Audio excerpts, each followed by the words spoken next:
Please enjoy this feature presentation of the Crooked River Radio Network. This program may contain adult content and is intended for mature audiences only.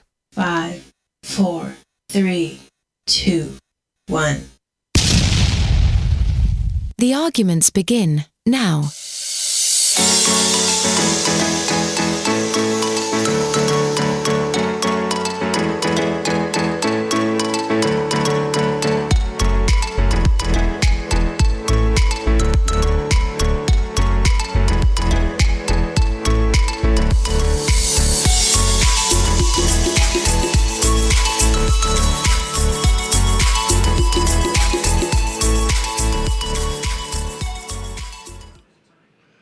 I gotta tell you, out of all the shows that I've had on this station, I gotta tell you, the beginning of this show, that intro, is probably one of the best. It's the top two that I've ever done. There's only one better than that, and that's the radioactive one. Because I love that. I really like them both. Not to break my arm patting myself on the back or anything, but damn, that thing's good. Gonna argue with me about that, Dale? Nope. A bigger fish to fry. Got bigger fish to fry? Oh boy, here we go now. All right, let's get started. You want to do the mayor thing first? Sure. All right, I got a clip that I'm going to play. I used this on the show last night, but I want everybody to understand what we're going to argue about. And every time I watch this thing, it just ticks me off a little bit more every time. Let me run this clip quick. We'll be right back. It's about maybe a couple minutes long, and you'll understand what we're about to argue about. So hang loose.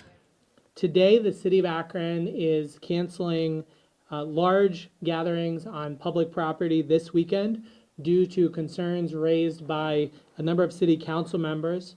Late this afternoon, 8 city council members shared a letter with me by email that asked me to cancel Juneteenth-related events due to safety concerns. We will be making a press release and the letter available to everyone. This letter was signed by 2 ward representatives where Juneteenth events were being held this weekend on Saturday and Sunday. Based on the city council member's letter and the stated concerns in the letter, we are canceling the following events this weekend. Tonight, Rock the Lock at Lock 3 and a concert and water tower market at Triangle Park.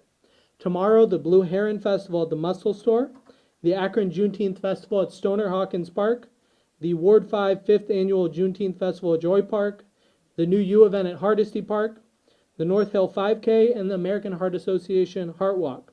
On Sunday, we are canceling the West Akron Parade and Juneteenth Father's Day celebration at Bookdale and the festival that was to follow at Kerr Park. We are canceling the Church in the Park event at Davenport Park, and we are canceling Wellness on the Plaza at Cascade Plaza. I've been a ward council member. I take the role of city council extraordinarily serious. When I get a letter like what I received that says that holding these Juneteenth events this weekend would be, and I want to be careful, to allow city-sanctioned gatherings so soon after this tragedy is irresponsible. When I get a letter like that, I take it seriously. I want to be very clear. Despite the deference to our city council members in this instance, there is no credible threat to this weekend's Juneteenth events or other events. Over the past week, I have worked with Chief Harding and Chief Henderson, for that matter, with Captain Miller and Deputy Service Director Euphran C. Lash, who oversees Rexon Park, to ensure that safety personnel would be present at this weekend's events. It is important that our community safely gather. It is important that we mark important occasions.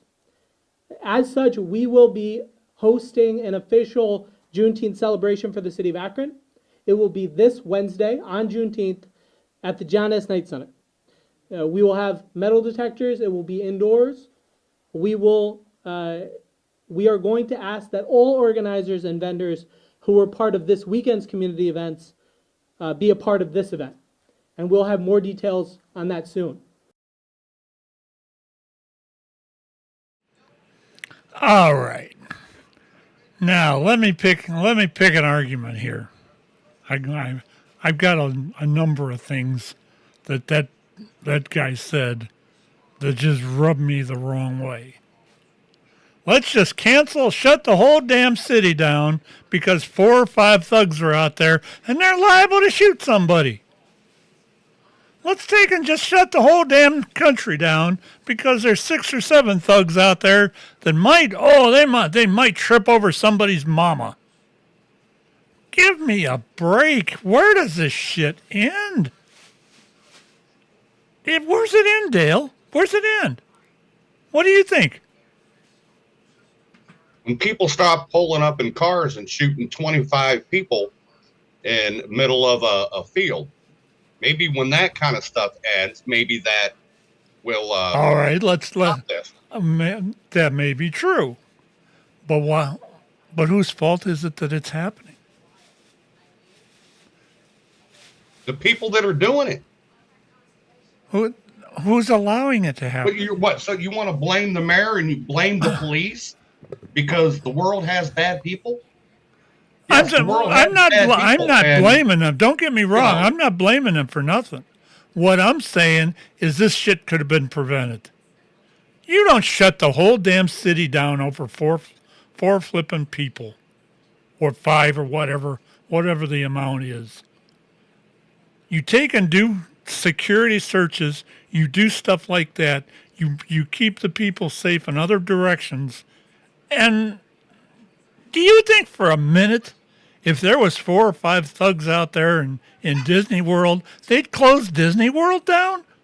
You got no way. What the thing that bothers me the most is that we're going to make up for you guys now. We're going to have a Juneteenth thing in this little dinky rec center that we have called the John S. Knight Center. Now, what's that going to do to the vendors? Do you think them vendors you're going to have the same amount of vendors you would have if you were spread out all over the city doing different events?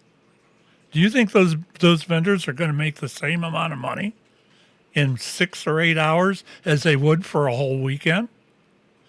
You know, there's a lot more to consider here than just shutting. That was a chicken shit way out, to be honest about it. That's the way I look at it. It was just a chicken way out. Simple fact of it was, he should have said, okay, we're going to supply, I'm going to bring everybody in that needs to be brought into work. We're going to make these things secure. You're going to be in a secure environment in these places like Lock 3. They didn't have to shut Lock 3 down.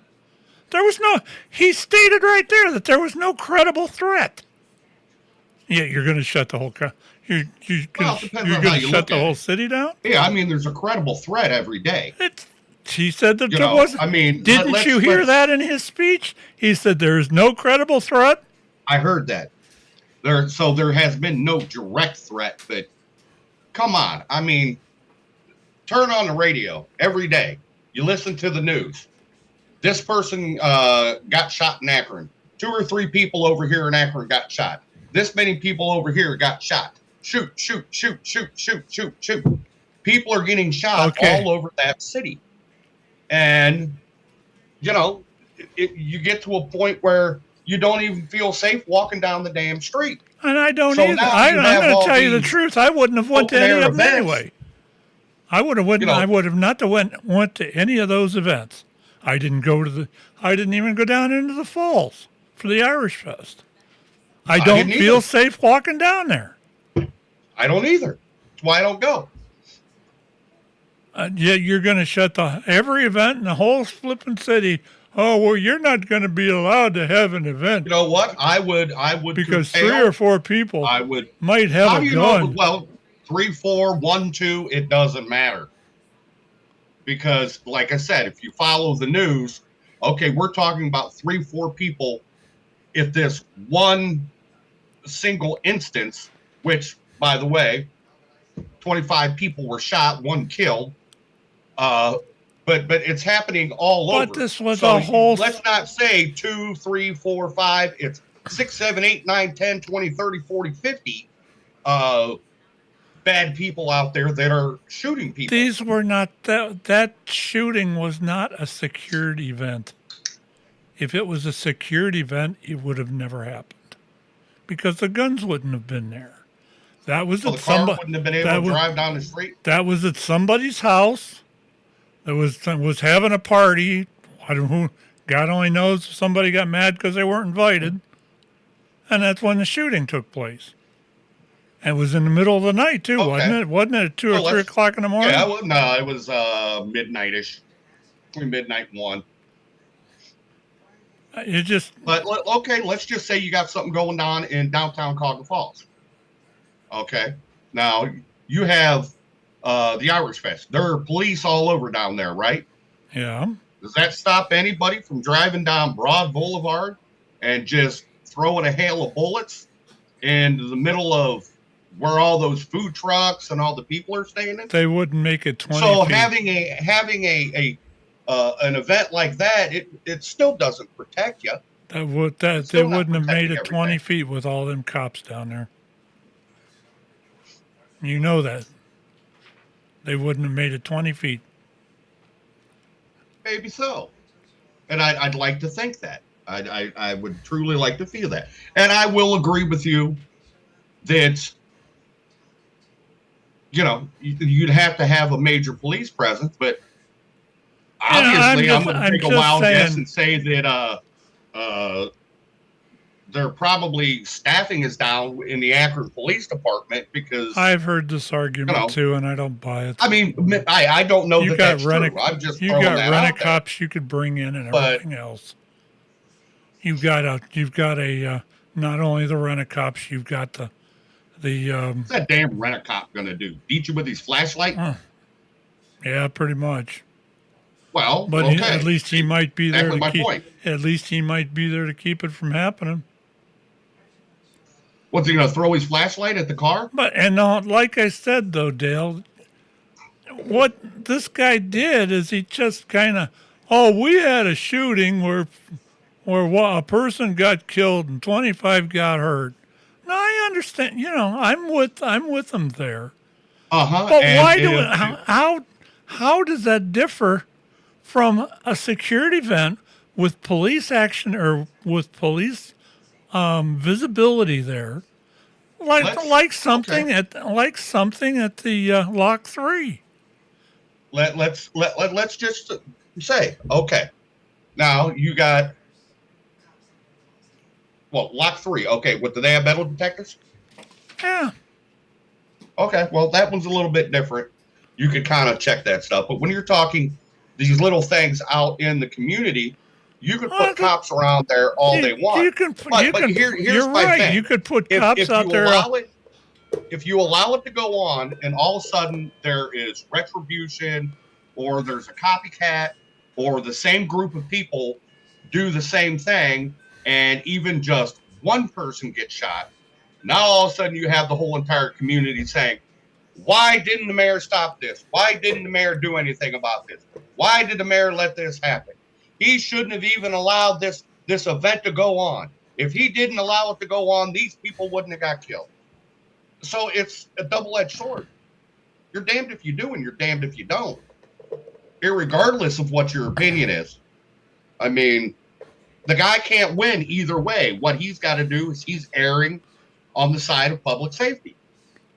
I'm not so sure about that. And I can't say that I agree with him, but I can't say that I disagree with him. Because if I were put in the same shoes, I would have to have a serious conversation with myself as to whether or not I should allow these things to go on. Because ultimately, at the end of the day, if something else happens, he's getting the blame. And he's just trying to cover his ass. Now, there was another thing. There was supposed to be some letter sent that or there were several council people that said that they didn't have anything to do with that letter being sent to him, and that action was stuff that they didn't want to happen. So there's evidently somebody's out there agreeing with some of the stuff I'm saying. Well, there's signatures around the letter, aren't they? Not all of them. Didn't they say there was only eight council people that signed that? We can go back. I believe. I don't know how many actual council members there are. So I mean, but I can say I think there's 14 wards. You saw he turned the letter around. There's either 14 or 16 wards. I don't know if that's there's everybody. 2 or 3 in each one. So that I can't speak on that because I don't know Akron from shit, other than what I hear on the news, which is somebody getting shot every 25 minutes. The other. Well, I think a lot of that is, and not that any city is, we can debate this if you want to too. Safe from it, because we're not. It happens everywhere, but it just seems to be happening a whole lot in that particular city. I hear more shootings in Akron than I hear from Cleveland. You ought to go down to, and that's scary. You go down and sit in Orlando, Florida once. You want to hear about shootings. I mean, well, go to Pittsburgh. The whole flipping, all the news is all shoot. There was a shooting over here. There was a shooting down in Dade County. There was a shooting over in Orlando. There was a shooting off of I-4. There was a shooting. And that was, 15 years ago? I can imagine what it'd be like now. I haven't watched the Orlando news lately. And though, but you notice it a lot more. You pay a lot more attention to it when it's in your own backyard. And that's what and it's only I'm a stone's throw from the city of Akron. And it's that way because it's only that way because of the fact that you're living in that community, and the news and the news outlets are keyed on reporting on all this stuff. Otherwise, it's a slow news day. And then they might, heaven forbid, they might have to report on something positive. Okay, well, maybe the internet and stuff like that has a little bit to do with it, but a little bit. It's at the same time that still it doesn't make me feel any safer. And as for me either. I come home, I get out of my car, I'm looking around in a circle before I even start to walk to the door.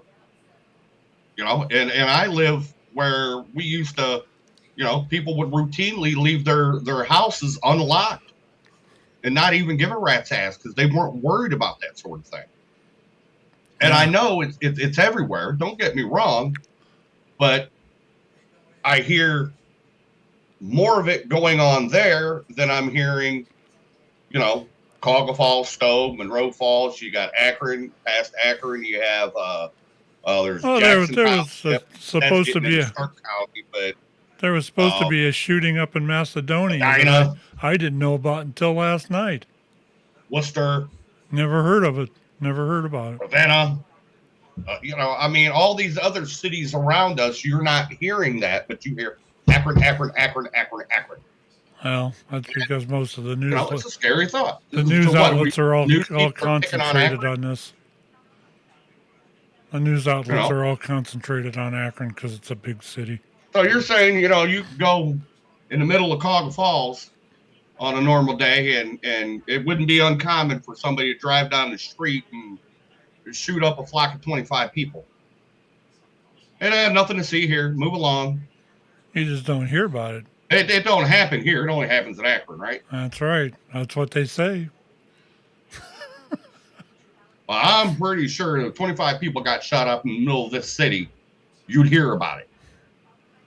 If somebody farted in that city, you'd hear about it. Exactly.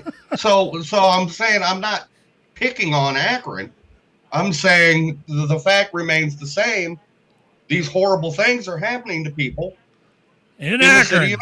In Akron, it's all Akron's a terrible place to live. If it would stop, people could start getting along, and kumbaya, shit. Ain't nobody ever going to get along. But I mean, I don't know that I can That'd be blame like that you and mayor I- for shutting down those events That'd be like you. and leaning on the side of safety. I still don't. But he did, like I said, he did make an opportunity for a safe place for people to But go it wasn't. that they could control for a Juneteenth celebration. It's not anywhere And close I to know being that's just a adequate, simple Dale. token to you, but he did something. He tried to make it right. It's you know, not he anywhere tried to make it close right. to adequate.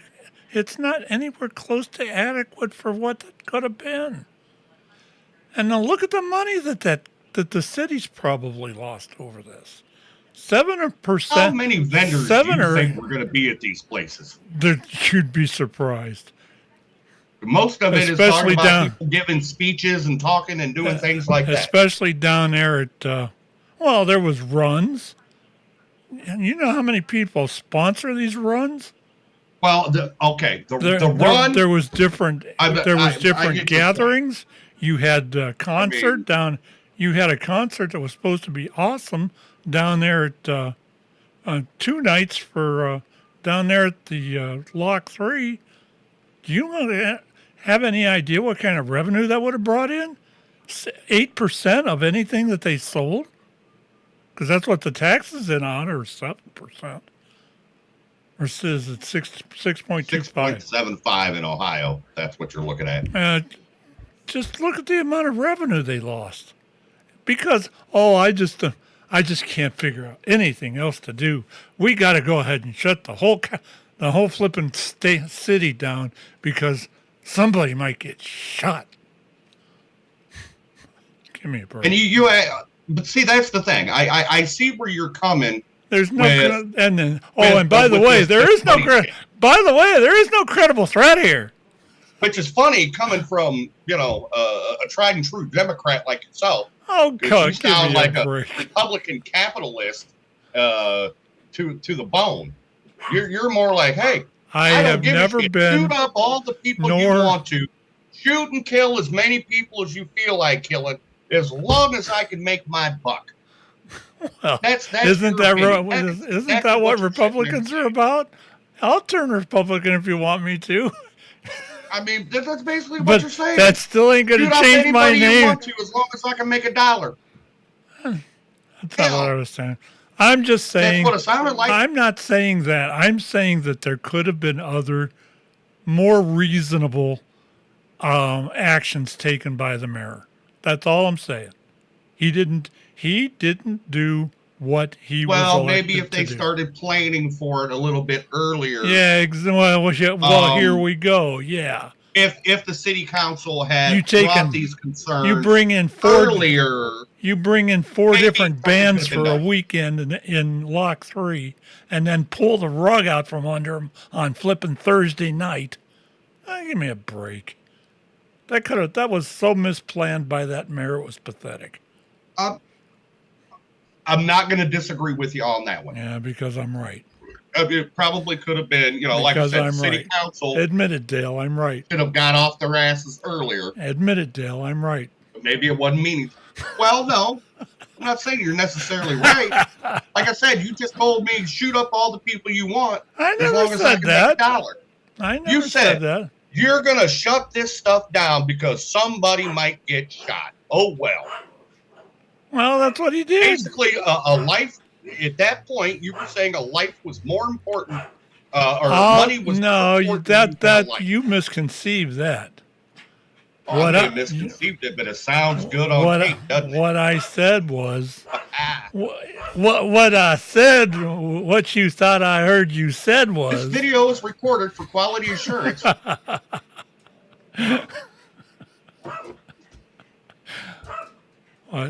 like I said, I'll stick to this. I'll stick to it, and I'll stick to it some more.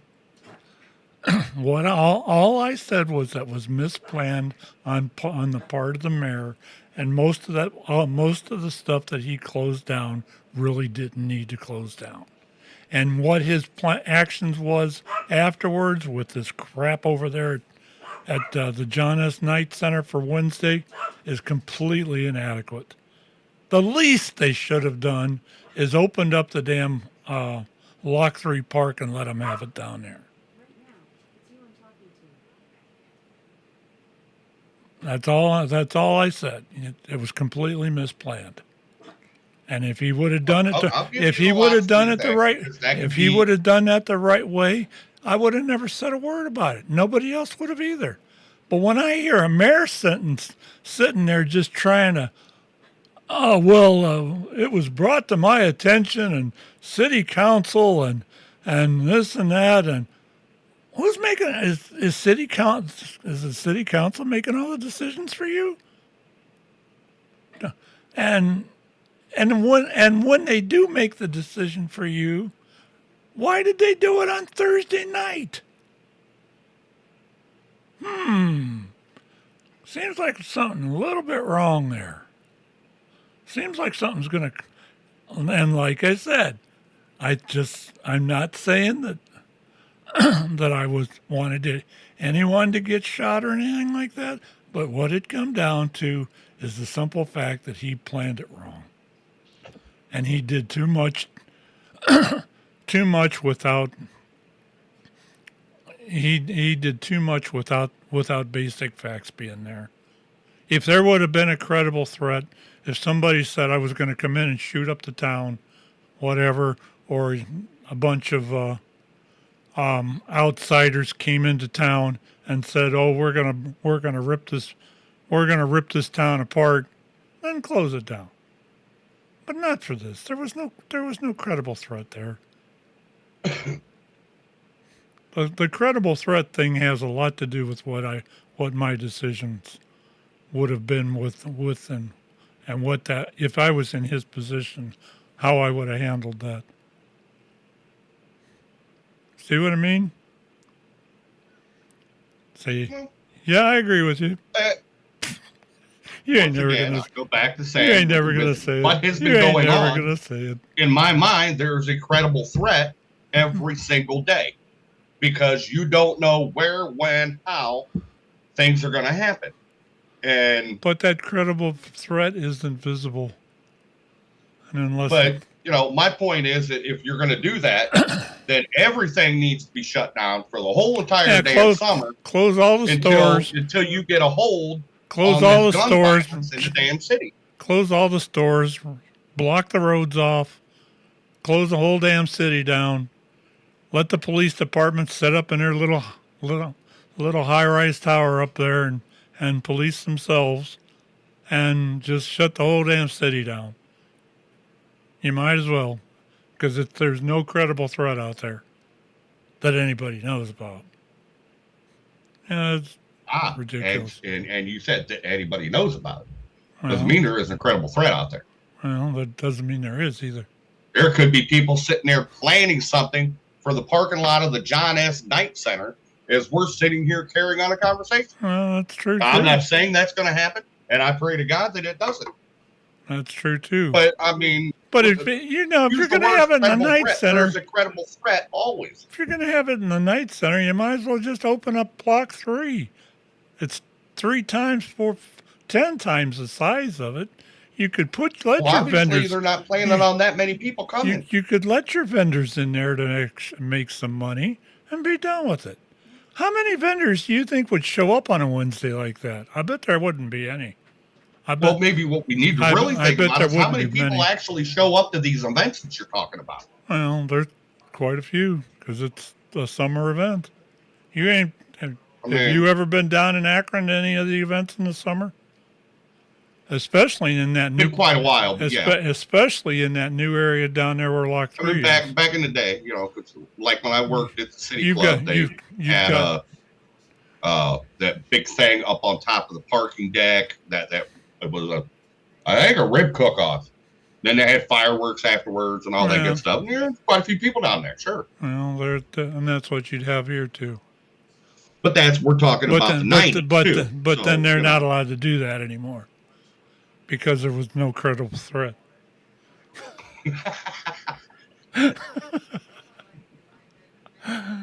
Oh my. This has been a good half hour here. What are we going to talk about next? Credible threats. Credible threats. Yeah. Oh.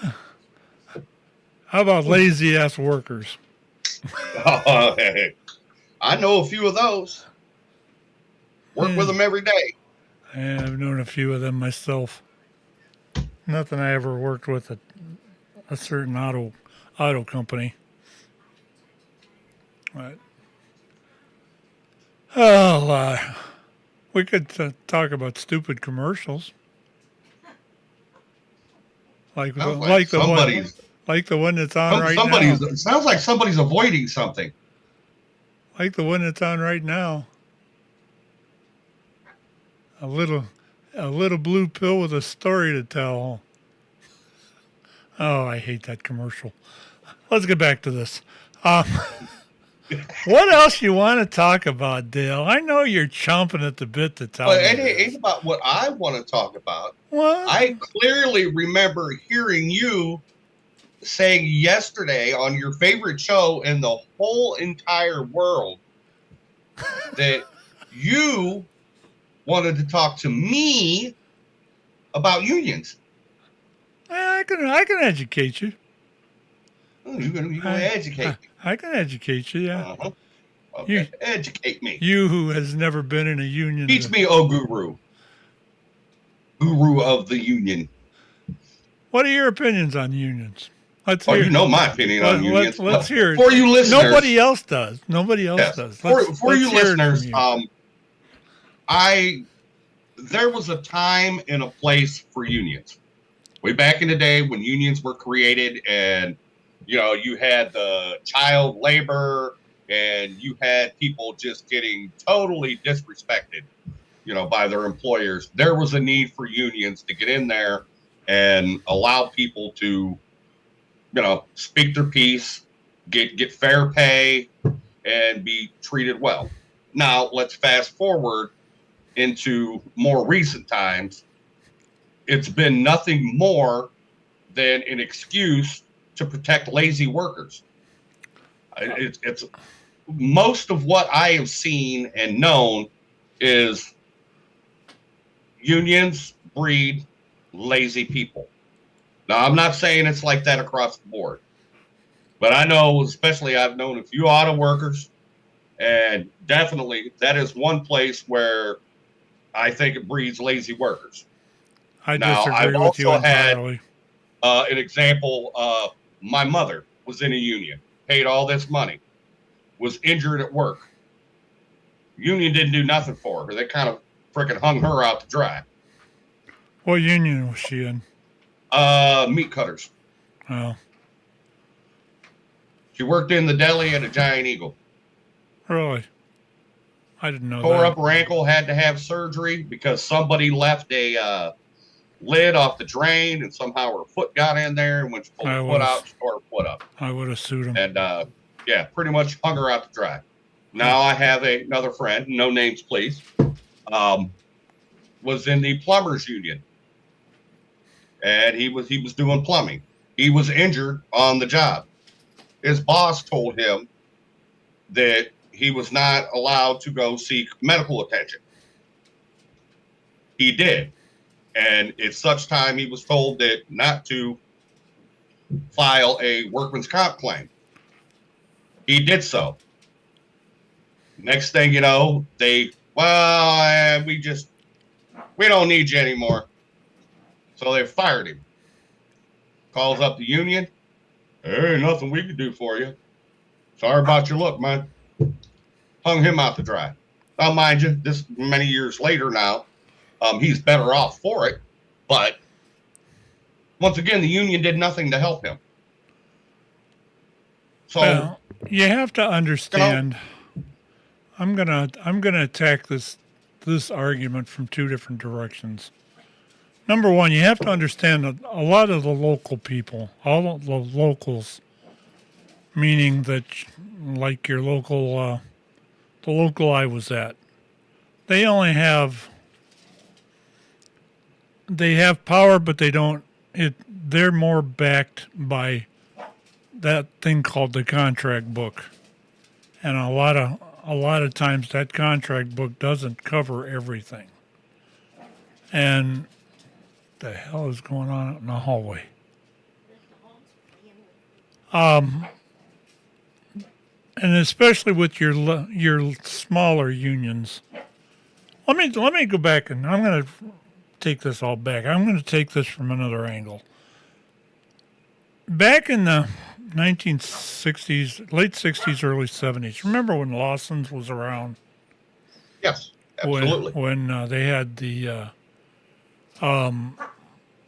Lawson's plant, the Lawson's plant was actually baking bread, and then they had the strike that ended up bankrupting. I remember the strike. Drove past it quite a. Yeah, remember I live a block and a half from where Lawson's the plant was. Well, at least one of them. What happened with that? Long story short, is they were part. I think they were part of the Teamsters, and they took Lawson's out. They shut them down, and Lawson's got stubborn and decided that they weren't going to take and put up with it anymore, and they left them out. And they tried to hire other workers. Well, when you do that, the people that come in to work like that are called scabs, and they tried to bring a bunch of scabs in, and they ended up going bankrupt. At that same time, the grocery workers union was out, and the grocery workers union had the same thing happen to them. I think this was probably, I want to say it was in the Reagan administration, if I'm not mistaken, or it might have been Carter. Anyway, long story short, the grocery workers went out. They told the grocery workers, well, the hell with you. We'll just take and hire somebody else. We'll bring other people in. And when if we ever do settle with you, we won't bring your people back. Well, it ended up that they ended up breaking the union because the people in that union had a voice as to what they wanted. And there was just no way the companies were those grocery companies are going to give it to them. And this actually really had a trickle-down effect to most of the unions in this area. They made them a lot weaker. And because of that, you didn't have as much bargaining power on the local stage like that. Now, unions like mine, the UAW, I've been a UAW member for almost 50 years. I think I'm going on 46 with them, if I'm not mistaken. And I was always a union person. I always will be. I think the union was the best thing that ever happened to me. Not only because I had a decent amount of local coverage, but the benefits that these unions bring with them. The contract negotiations, the contracts, and all of that kind of stuff was probably some of the best you'd ever want to ask for. On the flip side of that, though, it's not like we haven't given back to those people. It's not like, after that crap in the 60s and 70s, it got to the point where your union was actually there and they were asked to help save, to help actually run and save the company. In 1970 or 1982, the UAW won the right to put a union person on the board of directors for Chrysler. Most people said, "Oh, that means the union's going to be in bed with the company." And guess what happened? For the most part, a lot of that did happen back in the 80s. There was such nepotism there, it was pathetic. But that ended up getting weeded out. You had a bunch of corrupt union people in the top echelons of the company, or the top echelon of the union. That got found out about and weeded out. And by the time I was getting ready to leave over there, the last 10 or so years, that was one of the best unions I ever worked in. And I'd worked in 3 of them. I was a Teamster there for a while. And that union didn't, they were more for their truck driving people because it was, we were part of the Teamsters up there in Cleveland. 410? 110? Something like, I don't remember what the local number was, but it was big. They were a big truck driving company or truck driving union. And they didn't care squat about the rest of the union. They took care of their drivers, and that was about it. So, that really wasn't much for me. I ended up leaving that company, and that's when I ended up at Chrysler. About a year after that, I ended up at Chrysler. Well, Chrysler Union, you can say all you want to about making them lazy, whatever, but I worked my ass off at Chrysler most of the time. I was there for, a lot of times I was there 58 hours a week. I was working 10 10s, 10 12s, or 7 12s, 10, 7 12s. I was doing 7 10s, a lot of hours. And because of that, I got taken care of, and that's why I can work a 12-hour day. Well, actually, I do work 12-hour days. That's why, to some extent, that's why they take. The company was a little lenient on what, if a job had to be done, it got. They knew what had to be done, and they were. The jobs were actually classified. Excuse me. The jobs were actually classified there. You had your pipe fitters, you had your janitors, you had all kinds of different stuff for to take care of in different departments. The thing that you couldn't get through a lot of times was these management. The first 5 words in any UAW contract book, and I could show you this if you wanted to see it, because I'd have to find my contract book that I had a while back. But the first words of it says, management reserves the right to direct the workforce. That's their job, period. There's no other. They take care of the paperwork. They take care of assigning the workforce to the jobs that they're assigned to, and that's it. They're not supposed to get on there. They're not supposed to hit the buttons, make the press go up and down. They're not supposed to get in there and try to fix the press.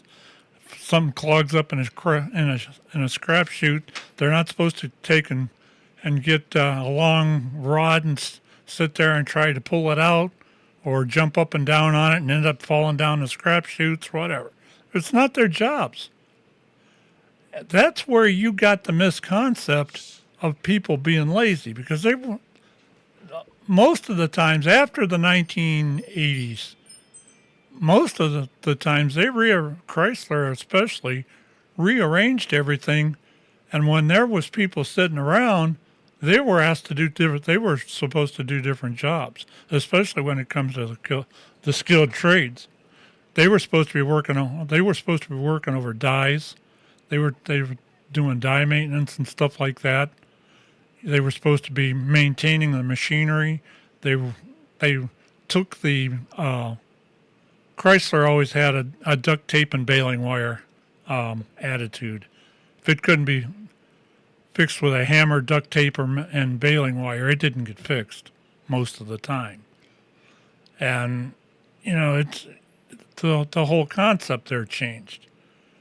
And at that point, these people, a lot of them were actually put to work.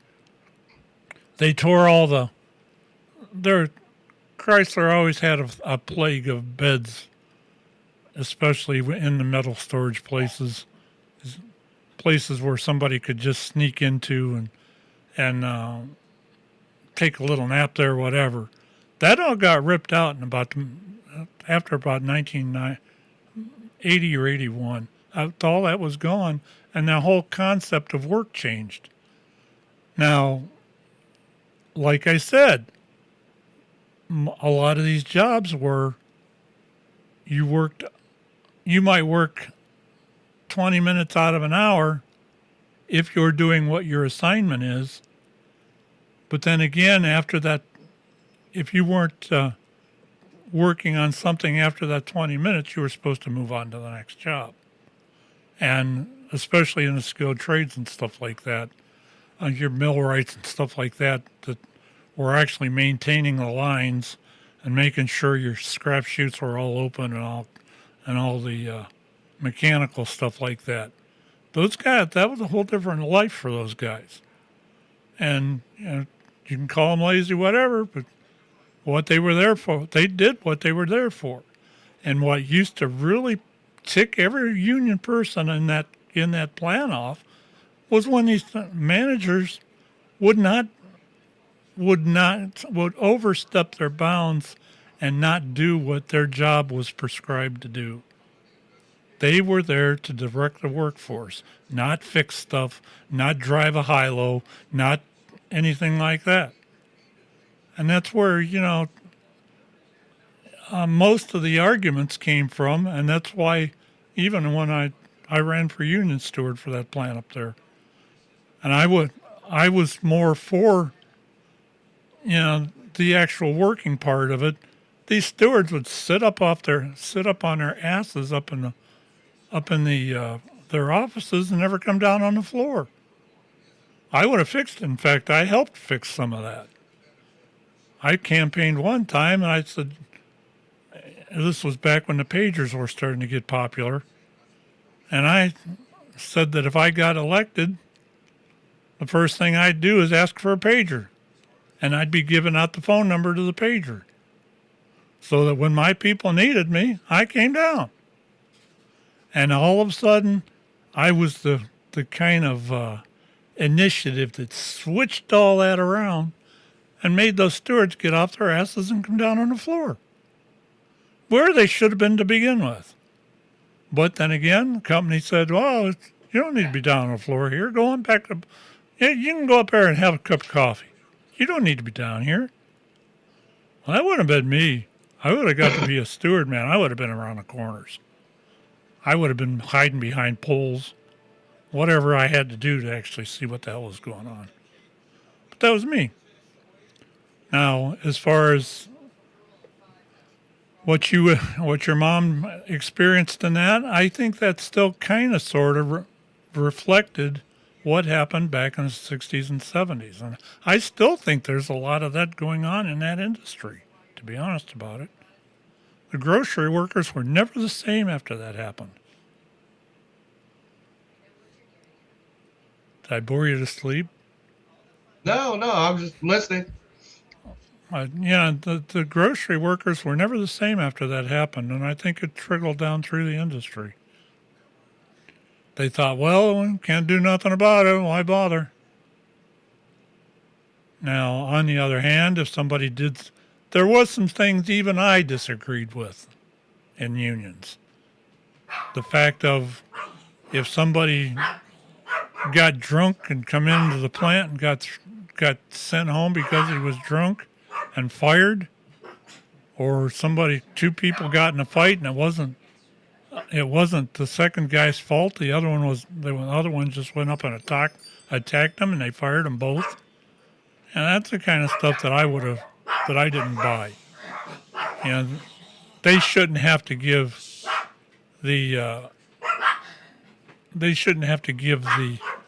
actual company back stuff or pad their pocket in order to get somebody back to work.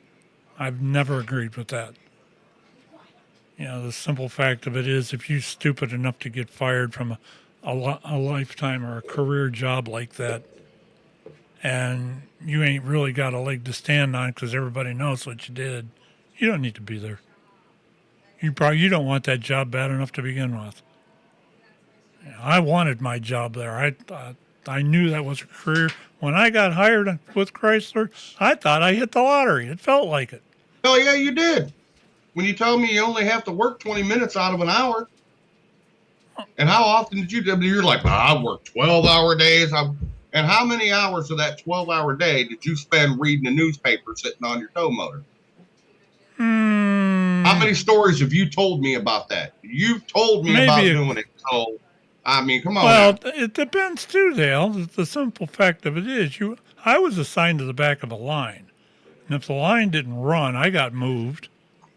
But on the other hand, if the line was running and you got 2,500 pieces in a box, you have an hour or so to sit. But you can't leave the line. I was sitting there. I had to, if something would have happened that they needed a forklift, I had to be there. And that's, call it lazy, whatever. I was able to read the newspaper. I will be the first to admit that.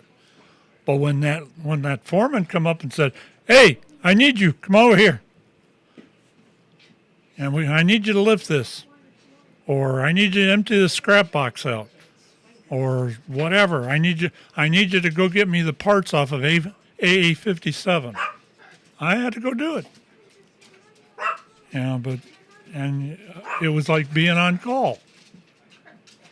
And people nowadays will sit at home on call and make the same kind of money I was.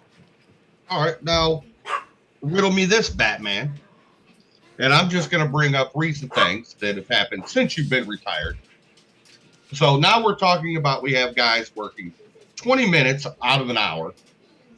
Not necessarily all the time, but on average, 20 minutes out of the hour. But still on call. For their whole day. Now, do you really think, and I don't give a shit how much money Chrysler was making, that these guys deserve, what was it? They started out going for a 48% raise? Nowadays. And you ain't even working? Nowadays, it's not that you don't get that 20 minutes. That was one of the reasons that I left. That's one of the reasons I retired, because I saw all that moving and all that changing. Well, Chrysler had to work for a living? Chrysler had really completely revamped everything, and they were getting to the point where they expected you to run your ass off the 10 or 12 hours a day you were there and not stop even for lunch. Now, you can say, oh, I do that all the time. But if you want to smoke, you get a chance to go smoke. That's not the way it's happening now. You get on a flipping production line, buddy, and you stop that line for 30 seconds, your ass is getting chewed out by a foreman. What are you stopping my line for? And it's not the same. It really isn't the same. And for these guys that, you mentioned something that I've got to counter here. 48% raise, okay? What about the 45% that they took back over the last 10 years? And riddle me that. Okay. What that did, it might have seemed like a lot of money, and it probably was, because some of these guys actually doubled their pay. But the simple fact of it was they were not getting cost of living. They were not getting any of the normal benefits that would have came down the pike. They weren't getting raises and everything like that for the last 10 years. 3 contracts that's went on. 3 or 4. And how much money were they making? What do you mean? How much money were they making? When I left there, I was making $25 an hour roughly. How many years ago? 14, 15. Okay, so when these guys were asking for raises, 48%, they were making like $30-40 an hour. Nowadays, fucking good living. Nowadays, they probably are. That's probably that's pretty damn good living. That's probably about $100,000 a year. Irregardless of the 45% they quote unquote allegedly gave up, but you go back and look at that. Come on, sign me the fuck up. You go back and look at that. You'll find out that I'm right. Maybe the reason they want a $48 or a 48% raise is so that they can afford to pay the fucking union No. all the money that they're paying for horseshit. The union gets 1 hour. I take that back. It's 2 hours of salary, 2 hours of your hourly pay per month. That's it. They don't get nothing. It's not. But the thing of it is, when we get raises, they get raises. That's reasonable. When we get raises, they get raises. When we get a bonus, they get a bonus. It's that way in a contract. These contracts are nothing to be. They're nothing for the faint of heart. Okay. No. Let me give you this one. Okay, just because I lived it and it has to do with Chrysler, so you obviously can speak on it.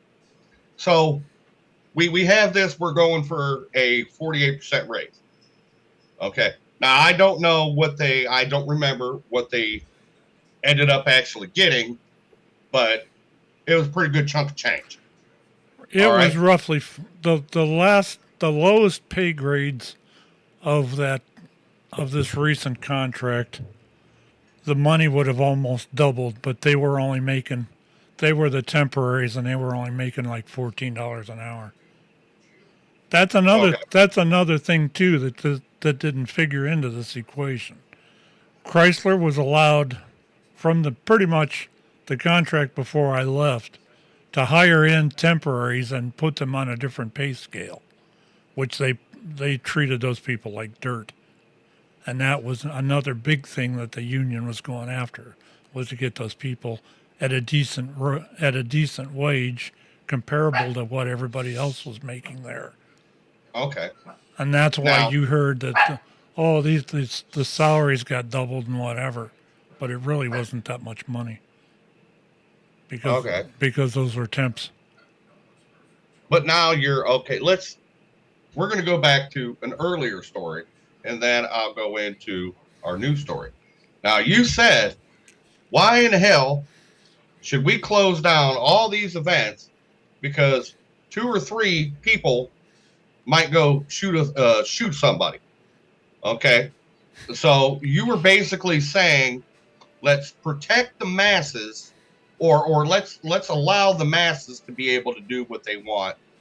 And so that, if a couple little people get to go do something, they get to do it. So they're allowed to go shoot somebody because, we're not listening. Hold on a minute. So we're not going to protect the masses because of what the little people are doing. Now let's roll forward to Chrysler and the raises and this and that. So you had told me that a lot of this came from Chrysler. They were making so much money, and they were basically the workers felt that they were entitled to a percentage of that. They were entitled to money that they would have normally gotten under normal conditions back over the last 15 or so years. So let's say they got their raises. When you ain't got a Chrysler paid for those raises? If you ain't had a raise in 15 years, do you think you'd not want one and want a big one? Give me a break, Dale. I find it hard to believe that nobody got a raise for 15 years. I find it very difficult. Go look in the last four union contracts, and you'll see that there was I'll give you the benefit of the doubt. There was no COLA. COLA was always 3% or more per year, and you actually got that per quarter, and that was all taken away from them when Chrysler supposedly went out or was filed for bankruptcy under the Obama administration, or actually the Bush administration's the one that forced them into that. And that's the area that we're talking about. The union workers got their big fat raises. Okay, and everybody thinks, all right, that's right. We're making Chrysler pay us what we deserve. Chrysler ain't paying you shit. You know who's paying that? Me. Explain to me why the truck that I once owned a couple years ago was $55,000, and this past year I buy the same truck. No, it's probably and getting about $70,000 with less features in it. Now, who's paying this money at the end of the day? The consumer. So, in order to make a couple of you happy, we're going to ransack the whole entire United States of America and anywhere else we sell Chrysler vehicles to make back our money and then some. So who's getting fucked? Me? Hey, right up the rear, no lube, nothing. Well, it's not just Chrysler, man. Bang, bang, bang, bang, bang. Chrysler wasn't the only one that got those kind of raises. Ford and GM got them too. You can't just blame all this on Chrysler. Wasn't the way it was. I ain't blaming it just on Chrysler. You just said I can you use were. Chrysler as an example because You just said you you were. know you're able to speak on it. You can't, you might not necessarily be able to speak for a Ford worker, unless you're friends with some. I'm friends with a couple of them. Or actually, is what's his face from the ham radio? He worked for Ford, didn't he? Yeah, he works for Ford. Okay. All And right. he's being taken care of too, and has been longer than I have. He's been out on medical disability for 20 or more years. But when it comes push down to come, I've you always have to learned- understand with the UAW and these automaker contracts, they always shoot for this thing called parity, which means that all the companies or all three of the companies are treated the same, and all three of the unions are treated the same as far as the raises. They have individual bargaining unions or units, but these bargaining units all have the same objective, and most of them come within a certain range of each other. On one, Ford may have gotten a little bit more on one aspect. Maybe they got another quarterly bonus or something, or on the other hand, Chrysler gets it at the end of the year. For the first time since John Griffiths was alive, I'm actually getting a Christmas bonus. His Christmas bonuses back then were $600. Mine's $500. I got one last year for the first time. And I think, the other thing about this too is you say, oh, I'm paying, I'm the one that's getting screwed. Well, you got to remember that these companies are supporting more than just their employees. They're supporting their legacy stuff too, like me, through the pensions and everything else. And would you like if you retired from somewhere 15 years ago, and they don't even remember your name. They don't remember if they're paying. They haven't paid you a dime in 15 years. You think you're going to be remembered there? Chrysler's actually remembering us, and the UAW is making them do that. I got a 1.5% raise out of them for my pension, which was the first time since I've been on the pension. I also got a $600 a year or $500 a year Christmas bonus from them. Am I gonna turn that down and say, here, give this back to? So I want Dale's truck to be a little bit cheaper. Yeah. Well, no, I'm not saying whatever. that. Of course.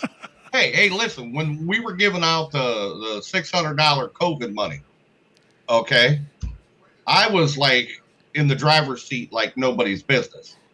Because the way my unemployment worked, I had the ability I was working, and I would get, because I was working part-time, about $250, $300 from the job. And then that would allow me to still get another $250, $300 from unemployment. plus the 600 every week. Well, hell yeah. Did I agree with it? Absolutely not. I did not agree with it at all. And anybody that I talked to will tell you that I didn't agree with it. But was I going to give them the money back? But you still took it. Exactly. Was I going to give it back? Hell no. Is that am I guilty by association, or am I just guilty because I was able to understand later? This is why you can't get anybody to fucking work. This is why nobody will work, because you're giving out all this free money. Whereas I worked, it's the same, but I was in a unique position. Do you think any of that's changed now? Huh? Do you think any of that's changed now? Are people finally deciding they need to go back to work? It's better than it was. Is it probably where it needs to be? No. Is it pre-COVID levels? You're always going to have. I'm not sure. You're always going to have lazy people. Oh, absolutely. And people don't want to work. You know, the easier you make it, the more you're going to have. Yeah. And that's kind of where I go. You know, in my job, if I have nothing to do, I go help someone. In your job, you make all this extra money and get all these extra perks, but when somebody needs help, you're not allowed to go help. Or you just don't and go, No. I don't completely agree with that statement. It's not my job. I don't completely agree with that statement. If somebody else is in need of help and it's in your trade, you can go help them. And most of these guys will. Or they'll get told on their little radio, hey, you need help. Somebody needs help so-and-so needs help down on 15 line. I know you're free. Go ahead down there and help him. There again, that's managing your workforce. And that's what a lot of these managers can't understand and never have and never probably will. You can go help them and nobody cares. But it has to be in your trade. If you're going to overstep somebody's trade, you're going to get held for it. And that's the way I've always known it to work.